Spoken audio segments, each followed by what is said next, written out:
The Eliksni Quarter community event. Much has been said on this already, but I would be remiss if I didn't provide my feedback. So today, let's discuss the good, the bad, and how hard this event hit me.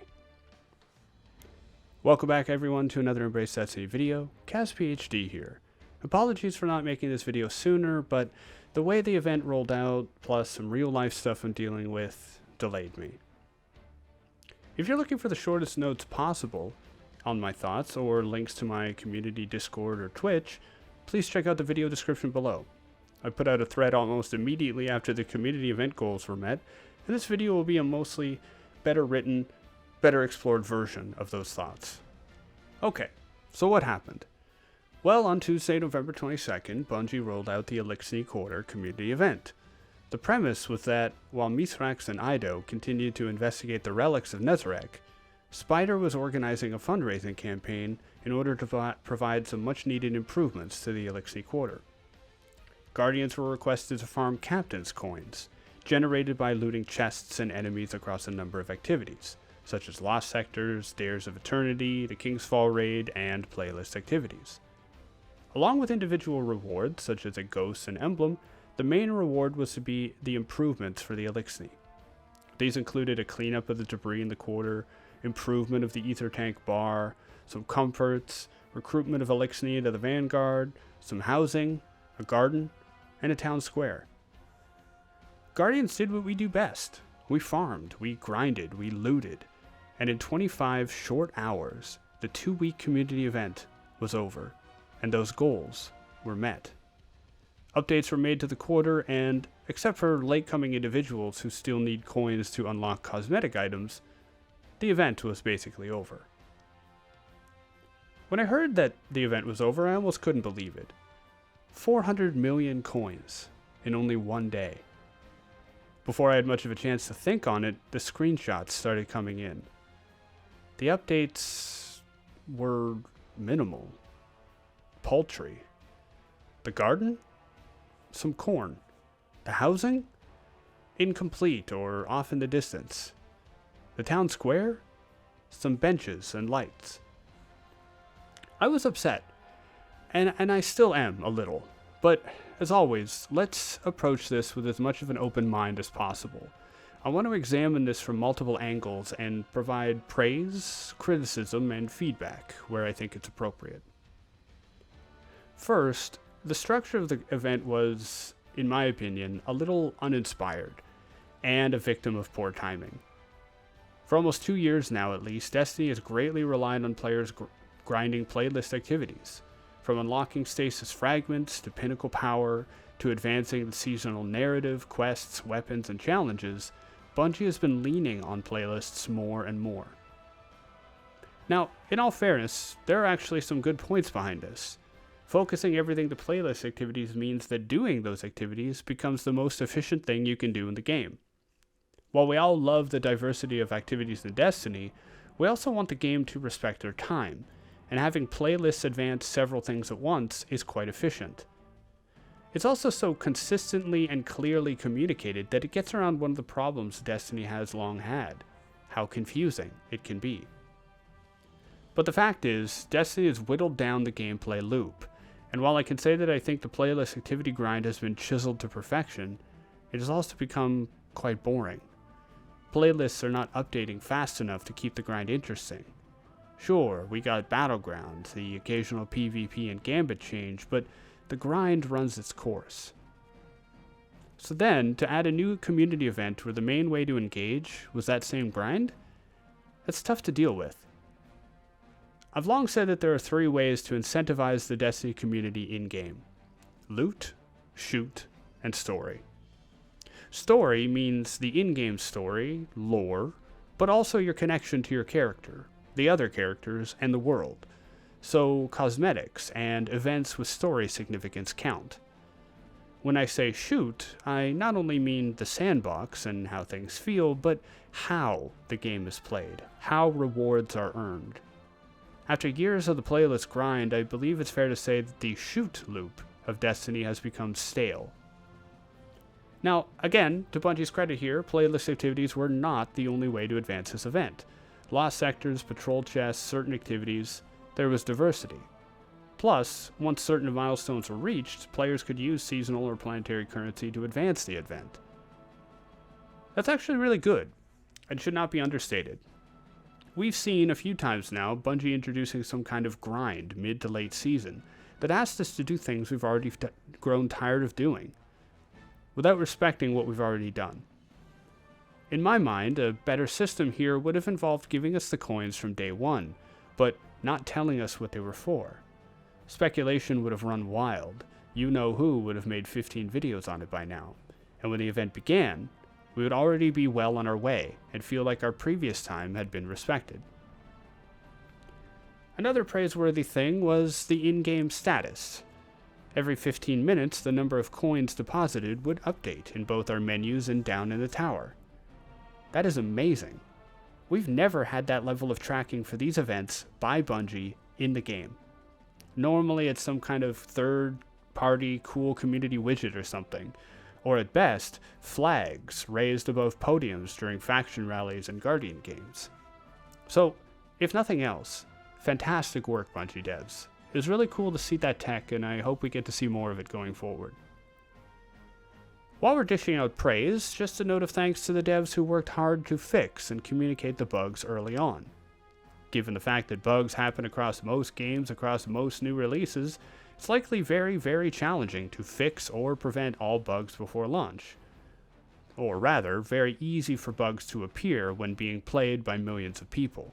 So, good job on fixing that quickly. Thank you. So, the shoot part, the grind, the loop for this event was a little tiring. I think we've established that. I admit that this approach was likely the easiest to implement in the game. No new mechanics, no new activity, just add currency on top of what we're already doing and track it.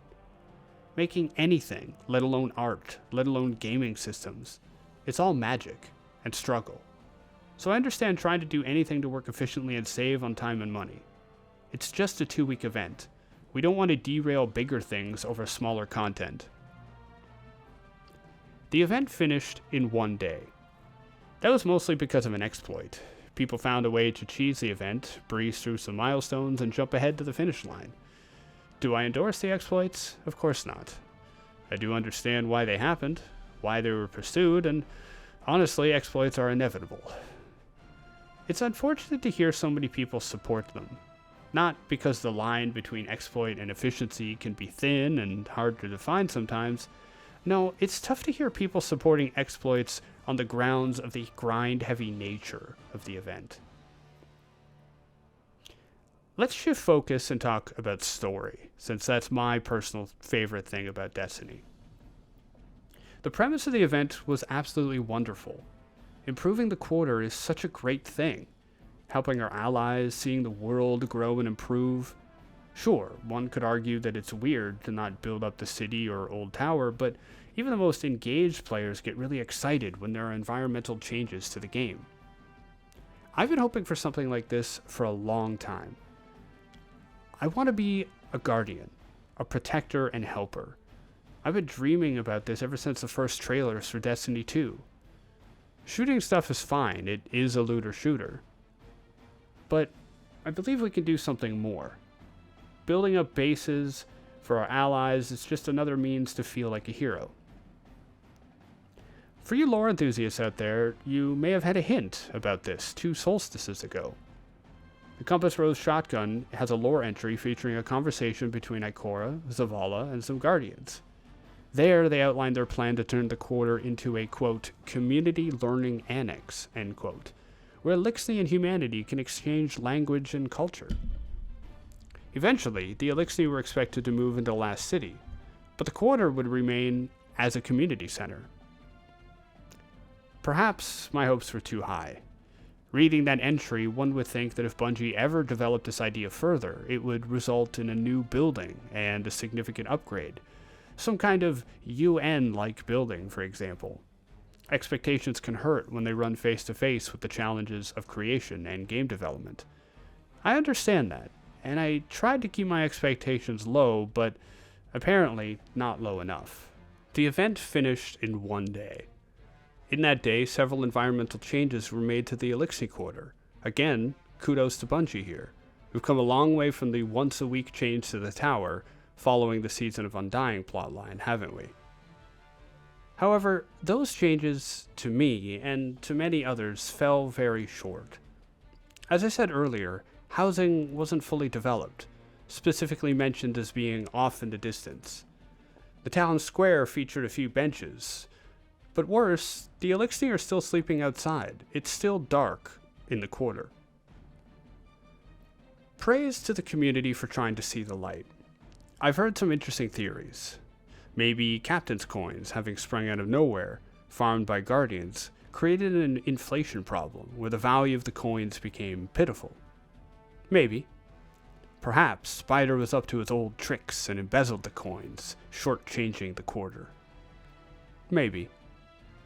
Personally, here's what I think happened. Bungie made a fun, nice event. They wanted to show off and field test a few systems, and they wanted to give the community a chance to rally around a good in-game cause, and have content to focus on. Another reason to play. We've been supporting the Eliksni for some time, and it has been wonderful to see their story and our friendship with them grow and evolve. The start of this season, I was so happy to be able to go back to the quarter, and to see changes made in the space. I even speculated on what could be growing in the gardens. However, I think we overestimated, and Bungie underestimated. I'm guessing Bungie thought, yeah, improvements for the Eliksni, this will be great, but didn't communicate that this was, maybe, the first of many, or communicate how and why more upgrades would be more challenging. When you consider the pace of development in Destiny 2, how absolutely inertia-laden the game's art and design seem to be, how full it is, and thus slower and more data-heavy to develop than most games, it makes sense that we didn't get too far in this 2-week event. It makes sense, but it sucks. It hurts. Is this really all we could have done? A little bone I want to pick right now with the world building of Destiny is to ask, is the last city resource poor or post-singularity rich? Most of the game and lore imply the former, the struggling city, people without food or resources or safety. It makes for compelling storytelling, and in a way helps necessitate and support all that Guardians do. You want to feel like a hero, Kaz? Well, you keep the city safe. You do patrols and bounties, and that brings resources in. Fair. I get it. But then you have all kinds of crazy post-singularity, advanced AI, magic, golden age, Vextech, Clovis Braid, drifter nonsense, and it makes one wonder, how can we not feed our people at this point? How can we not provide housing, rebuild old towers, build homes for our allies? Heck, put walls on Devrim's church in the EDZ. Yes, we're always facing with new events and new challenges that keep us held back.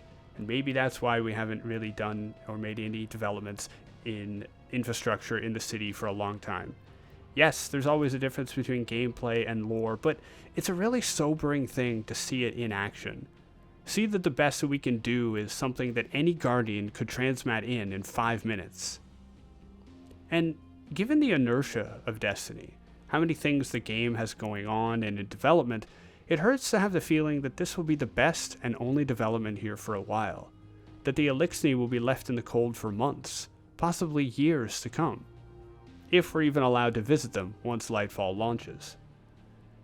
The Destiny community and Bungie face a similar problem over and over again, a disconnection of expectations. One side feels lied to, another does their best but sometimes fails to see the forest through the trees.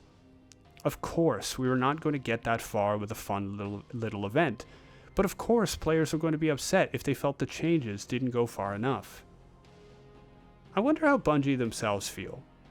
For the record, I don't blame the devs. They do amazing work, often thankless. Paid, but thankless. I wonder how long this event was in planning. Was there a way to allocate resources over a longer time to help push this further, or communicate it better? From Bungie's perspective, does this event meet the mark, or fall short? It was pointed out to me after I made my thread that perhaps Bungie pulled their punches a little because of the timing, that American Thanksgiving may have kept people away from the office, and that strategically it was best to do the less rather than stress the devs or the system during a holiday. Perhaps. Though, if Bungie aimed low, for whatever reason, it was a wasted opportunity. If not, if they believe they hit their mark, I disagree. I feel like community events could be much bigger than they are. Bungie has stated that they sometimes like to over-buff weapons and abilities so they go out with a bang and are rolled back later. I wish the same approach was taken with events. Big, memorable, impactful events that made an impression, followed by micro changes most players don't see, but keep the game moving forward in beautiful ways. Not events that seem to fall so short. After revisiting the quarter and hearing what Misrax has to say, I think the communication was there. It was just too late. We saw the potential upgrades and we expected more. I think many of us tried to keep expectations as low as possible, but we're guilty of dreaming a little too big. That's a fair assessment, I think. And again, examining the story and the progress here, we've got Eliksni joining the Vanguard. We've got improvements being made, albeit slowly, to the quarter. It's very possible that we will eventually get locked out of the quarter because of, what seasonal activities we can access, and maybe the next time we approach the quarter, it will be much more advanced. The Eliksni will appear to be in a much better place, not sleeping on the ground or in cots, but actually having homes and a base and a really structural society that's integrated with our own. Perhaps that will happen, and this is a step in the right direction. But I also think that Bungie has a lesson to learn here, one that applies to the rollout of other content. I think communication of the limits of their efforts or resources might be helpful in managing community expectations. I understand that not a lot would or could have been done in the quarter over this event, but the area is still dark. Eliksni still sleep on the ground. Sorry, I've mentioned it a few times, but it bothers me. There were hints that this would have been larger. The grind seemed to indicate so. And many of the substantial changes, like housing, are specifically not visible or present in the area. Simply put, the event suggested a lot more, and while the dreamers among us will always be a little disappointed, and that's okay, it hurts more because it feels like we're leaving our allies in the cold. If one is disappointed over a new map, that's one thing. But if one feels that characters they connect with have been cheated or mistreated, that's a little different. I hope you understand where I'm coming from here. I hope my feedback comes across as just that. Between the weight of the grind and the underwhelming changes made to the Eliksni Quarter, I just left Destiny feeling very tired and disappointed. I really hope that any negative feedback doesn't hurt feelings or come across as entitled, but expresses concern over my ability to connect with and enjoy the experience. I also hope that Bungie doesn't pull their punches even further, scale back future events because of negative reviews. The fact is, this kind of event is exactly what I've been hoping for in the evolution of Destiny. A chance to add player-driven environmental changes, to engage in the game in more ways than shoot and stand on plates, to connect with our allies, expand our story, move out of struggle and empower our characters.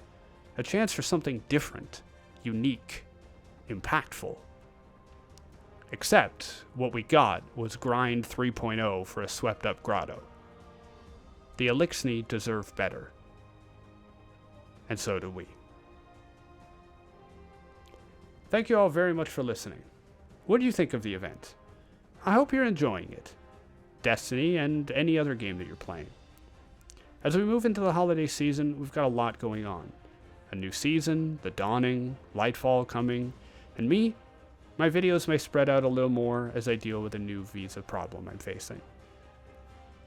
As always, feel free to leave your comments, join my communities. I always ask that you just try to be respectful. Even in the most disappointing of circumstances, we could still leave constructive feedback. Thank you all very much. I hope that you all be safe, be kind, and I'll see you all next time. Bye now.